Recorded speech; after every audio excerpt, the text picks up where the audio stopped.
பரிசுத்தத்துக்காக ஏங்குகிற ஒரு மனுஷனை வைத்துதான் ஆண்டவர் தன்னுடைய சபையை பெரிய அளவுல கட்டுவதற்கு எதிர்பார்க்கிறோம். இன்னைக்கு ஆண்டவர் எதிர்பார்க்கிற ஒரு காரியம் ஒரு பெரிய கன்வென்ஷன் நடத்தணும் அப்படின்றதுதான் கிடையாது. பரிசுத்த வாழ்க்கைக்காக நம்ம இயங்கப்படும் போது அந்த ஒரு மனுஷனை தான் ஆண்டவர் தன்னுடைய ஊழியத்துக்கு நேராக உபயோகப்படுத்தணும்னு அதிகமா விரும்புவார்.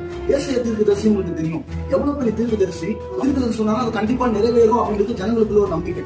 அப்போ அப்பேற்பட்ட ஏசாயா தீர்க்கதரிசி 5வது அதிகாரம் வரைக்கும் அர்த்தவதை பார்த்து ஐயோ உனக்கு ஐயோ அப்படின்னு சொன்ன அப்படிப்பட்ட ஒரு தீர்க்கதரிசி 6வது அதிகாரம் வரப்படும் போது உயரமும் உன்னதமான சிங்காசனத்தை பார்க்கப்படும் சொல்றான், ஐயோ நான் அதமானேன்.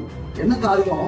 ஆண்டவர் அந்த இடத்துல ஏசாயாவை ஒரு புதுவிதமான ஊழியத்துக்கு நேராக அவரை உபயோகப்படுத்தும் தேவனுடைய எண்ணம். ஆனா தேவன் ஏசாயாவை பயன்படுத்த முடியாதபடிக்கு ஏசாயா உள்ளவும் ஒரு அசுத்த உதரை கத்த பாக்குற, ஒரு அசுத்தத்தை பாக்குற. அந்த அசுத்தத்தை சுத்திகரிக்கப்பட்டதுக்கு பின்பாக தான் யாரை நான் அனுப்பி யாரை இந்த காரியமாய் போவா அப்படின்னு ஆண்டவர் ஒரு வார்த்தையை சொல்றாரு.